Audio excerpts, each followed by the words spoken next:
অযোধ্যায় রাম মন্দিরের রামলালার প্রাণ প্রতিষ্ঠাকে সামনে রেখে সোমবার সকাল থেকে হুগলির খানাকুলের বিভিন্ন জায়গায় শুরু হয়েছে রামচন্দ্রের আরাধনা। এদিন খানাকুলের রাধাকৃষ্ণপুর মাঝপাড়া রাম উৎসব কমিটির পক্ষ থেকে প্রথমে রামচন্দ্রের আরাধনা শুরু করা হয় ঘট ডোবানোর মাধ্যমে। এলাকার বেশ কিছু প্রবীণদের সম্বর্ধনার পাশাপাশি বাড়ি বাড়ি প্রসাদ বিতরণও করা হয়।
কর্মসূচি আমাদের এই রাধাকৃষ্ণ গ্রাম থেকে সকল গ্রামবাসী এবং আমাদের যারা সব এই আরএসএস বা আমাদের যে কার্যকর্তারা আছি সবাইকে নিয়ে আমরা একটা আলোচনা করেছিলাম যে দীর্ঘদিন ধরে আমরা একটা যে রামলালাজি এই যে 500 বছরের যে মূর্তি স্থাপিত হবে ওই দিনে আমরা এখানে একটা মন্দির প্রতিষ্ঠা করব। আমাদের বহু দিনের শখ ছিল, আমাদের আশা আজকে পূর্ণ, একদম আমরা গর্বে বুক ভরে যাচ্ছে আমরা সকল গ্রামবাসী মিলে। আমরা সেই নিয়েই আজকে এই এত লোকজন নিয়ে এই মানে কার্যক্রম আরম্ভ করেছিলাম এবং এত প্রায় 3000 লোককে নিয়ে খাওয়া দাওয়ার ব্যবস্থা করেছি। এবং আমরা একটা উদ্যোগ করেছিলাম যে প্রবীণ মানে একদম নাগরিক আমাদের ঠাকুমা দাদু যারা একদম বয়স্ক আছে ওনাদেরকে নিয়ে এই মন্দিরে আমাদের যে ফিতে কাটানো হবে ওই ফিতে কাটা এবং এই মন্দিরের যে প্রতিষ্ঠাতা যে স্থাপিত হলো মানে এনাদের ওই ঐতিহ্য আমাদের মধ্যে রয়ে গেল স্মৃতিটা, আমরা সেটাকে নিয়ে বুকে আগড়ে বেঁচে থাকবো এনাদের মধ্যে।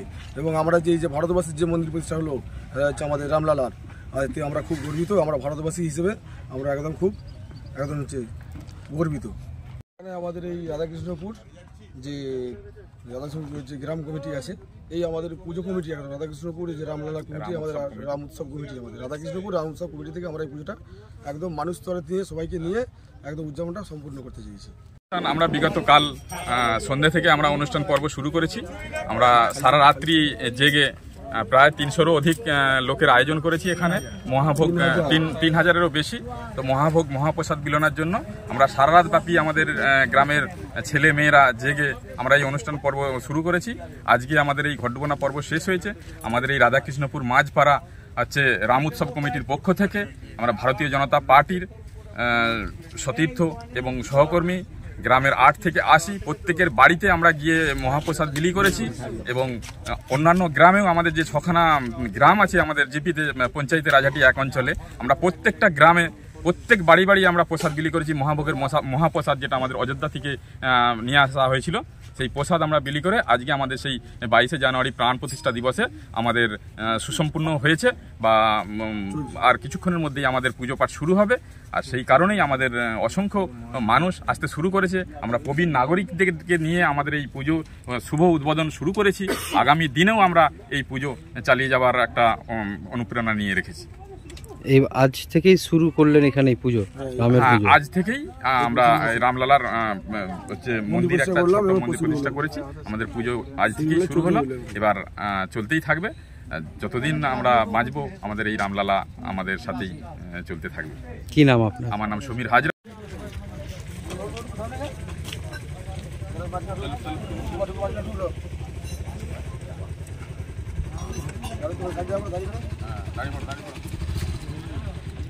কি জয় জয় শ্রীরাম, জয় জয় শ্রীরাম।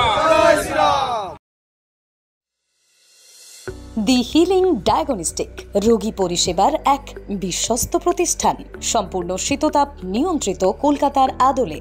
এখানে রয়েছে computerised pathology unit, polyclinic unit, ultrasound এবং echo unit, digital X-ray unit, neuro electrophysiology unit সহ মডার্ন ডিজিটালাইজড ডায়াগনস্টিক ইউনিট। এছাড়াও রয়েছে দি হিলিং মেডিসিন নামাঙ্কিত নিজস্ব ওষুধের দোকান। যে কোনো ওষুধের উপর মিলবে 20% পর্যন্ত ছাড়। রোগীর সুপরিষেবাই হলো আমাদের মূল উদ্দেশ্য। ঠিকানা ঘাগরপুর, খানাকুল, হুগলি। যোগাযোগ নম্বর 9564644000 অথবা যোগাযোগ করুন 9332009403 এই নম্বরে। তন্ত্র মন্ত্র করে দেখি তার ভিতরে তুমি না। তন্ত্রমন্ত্রে আমরা বিশ্বাসী নই, মানব প্রেমে বিশ্বাসী। মানবতার বীজ বপনে 24 থেকে 28 জানুয়ারি আমরা আয়োজন করেছি আন্তর্জাতিক গোসাই পরবের। পঞ্চম বর্ষে তিঘুরির মাঠে পরবে থাকছে এদেশের পাশাপাশি বাংলাদেশ, রাশিয়া, জাপান সহ বহু দেশের বাউল পুকিরা। থাকবে পুরুলিয়ার ছোয়ের মুখোশ থেকে খোয়াইয়ের হাট, হস্তশিল্পের সম্ভার, বাংলাদেশের নকশি কাঁথা, পিঠে ফুলের স্টল। মানুষের মধ্যে ঈশ্বরের অস্তিত্ব খুঁজতে সামিল হন আমাদের সকলের উৎসবে। শাস্ত্র গ্রন্থ পড়ি যত আরো দূরে সরে যাই, আরো দূরে সরে যাই।